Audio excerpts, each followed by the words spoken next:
وعلیکم ورحمۃ اللہ وبرکاتہ۔ معزز ناظرین کرام، میں نے آپ کو بتایا کہ سب سے محبوب ذکر کیا ہے، گناہوں کی معافی، اور میں نے آپ کو بتایا کہ سونے کے پہاڑ سے بڑھ کر ثواب کس میں ہے، صرف ایک تسبیح کا اجر کیا ہے۔ اب آئیے گا، میں آپ کو 4 تسبیحوں کا اجر بتاتا ہوں۔ تو جن حضرات نے ہمارے چینل کو سبسکرائب نہیں کیا ہے وہ سبسکرائب کر لیں تاکہ ہماری ویڈیو آپ تک پہنچتی رہے۔ 4 تسبیحوں کا اجر۔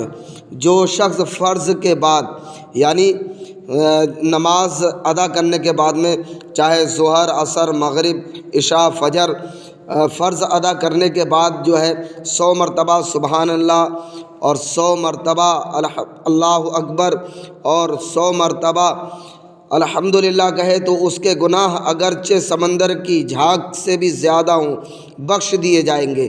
نسائی شریف۔ اور ثواب ہی ثواب، یعنی میں نے جو آپ کو یہ 4 تسبیحوں کا ذکر کیا، یعنی سبحان اللہ آپ کو یہ فرض کے بعد میں 100 مرتبہ پڑھنا ہے، اور 100 مرتبہ اللہ اکبر پڑھنا ہے، اور 100 مرتبہ آپ کو لا الہ الا اللہ پڑھنا ہے، اور 100 مرتبہ الحمدللہ پڑھنا ہے۔ اب اگر اس کے گناہ سمندر کے جھاگ کی برابر بھی ہوں گے، اللہ رب العزت اس کے گناہوں کو معاف فرما دے گا۔ اس لیے آپ فرض نماز کے بعد میں یہ 4 تسبیح ضرور پڑھا کریں۔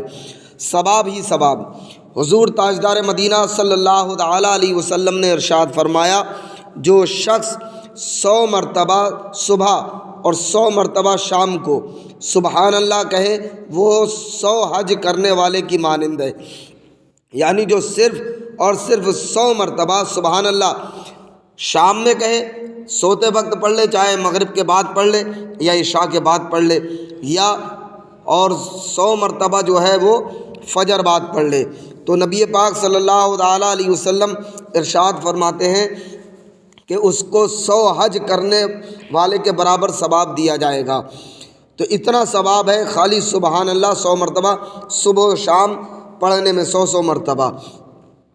اور جو آدمی صبح و شام 100 مرتبہ الحمدللہ کہے وہ اس شخص کی طرح ہے جس نے اللہ کے راستے میں 100 مجاہدوں کو گھوڑے پر سوار کیا، یعنی سواری دی، یا 100 غزوات میں لڑنے والے غازی کی طرح ہے، یعنی 100 غزوات میں جا کر کے لڑا ہو اور وہ شہید نہ ہوا ہو تو وہ غازی کہلاتا ہے، تو اس کے برابر اس کو ثواب ملے گا۔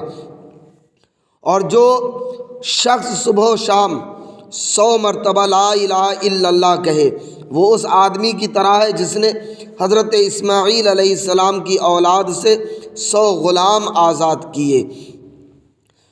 اور جس نے صبح و شام 100 مرتبہ اللہ اکبر کہا تو اس دن اس سے اچھا عمل کسی نے نہیں کیا، البتہ وہ شخص جو یہی کلمات یا اس سے زیادہ کہے۔ تو اگر یہ اللہ اکبر آپ صبح و شام پڑھیں گے تو اللہ رب العزت آپ کو بے شمار ثواب عطا فرمائے گا، بے شمار ثواب عطا فرمائے گا۔ جنت کا خزانہ۔ فرمان رسول اکرم صلی اللہ تعالیٰ علیہ وسلم ہے کہ کیا میں تمہیں جنت کے خزانوں میں سے ایک خزانے کے متعلق نہ بتاؤں؟ یعنی حضور صلی اللہ علیہ وسلم نے ارشاد فرمایا کیا میں تمہیں نہ بتاؤں کہ جنت کے خزانوں میں سے ایک خزانہ کیا ہے؟ تو صحابہ کرام رضی اللہ تعالیٰ عنہم نے عرض کیا، یا رسول اللہ صلی اللہ تعالیٰ علیہ وسلم ضرور بتائیے۔ تو حضور صلی اللہ تعالیٰ علیہ وسلم نے ارشاد فرمایا، وہ یہ ہے کہ لا حول ولا قوت الا باللہ، نہیں ہے کوئی قدرت اور طاقت مگر اللہ کی مدد سے۔ جو اس کو پڑھتا رہے گا تو یہ جنت کے خزانوں میں سے ایک خزانہ ہے، تو اس کی زیادہ سے زیادہ جو ہے وہ انسان کو پڑھائی کرنی چاہیے۔ دوسری جگہ ارشاد فرمایا، جو کوئی اہل زمین میں سے یہ کلمات کہے، لا الہ الا اللہ واللہ اکبر ولا حول ولا قوت الا باللہ، تو اس کی خطائیں مٹا دی جائیں گی اگرچہ سمندر کی جھاگ کے برابر ہو، یعنی اللہ رب العزت اس کے گناہوں کو مٹا دے گا، ختم کر دے گا، اگرچہ اس کے گناہ سمندر کے جھاگ کے برابر کیوں نہ ہوں۔ نبی اکرم صلی اللہ تعالیٰ علیہ وسلم کا پسندیدہ استغفار رحمت للعالمین کا ارشاد گرامی ہے، جو شخص یہ کلمات کہے استغفر اللہ الذی لا الہ الا هو الحی القیوم واتوب الیہ، اللہ سے مغفرت چاہتا ہوں، اس کے سوا کوئی معبود نہیں، وہی زندہ ہمیشہ رہنے والا، اور اس کی طرف توبہ کرتا ہوں، اللہ اس کو بخش دیتا ہے اگرچہ وہ میدان جہاد سے بھاگا ہوا ہو، یعنی جو اس کو پڑھے گا تو اللہ رب العزت اس کو بخش دے گا۔ آئیے گا، حضرت معاذ رضی اللہ تعالیٰ عنہ کو حضور سرور کائنات صلی اللہ تعالیٰ علیہ وسلم نے کیا نصیحت فرمائی، ملاحظہ فرمائیں۔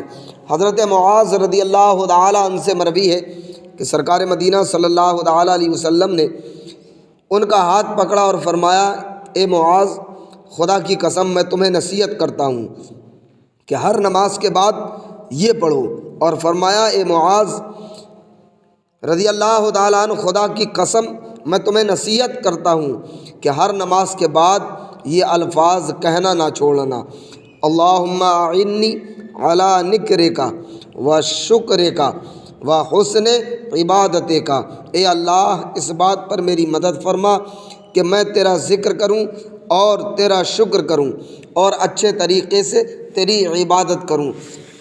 تو بندہ اگر یہ اذکار جاری رکھے، اگر ان اذکاروں کو جو ہے وہ پڑھتا رہے، تو انشاءاللہ تعالی وہ کامیاب ہو جائے گا، وہ کامیاب رہے گا۔ السلام علیکم ورحمۃ اللہ وبرکاتہ۔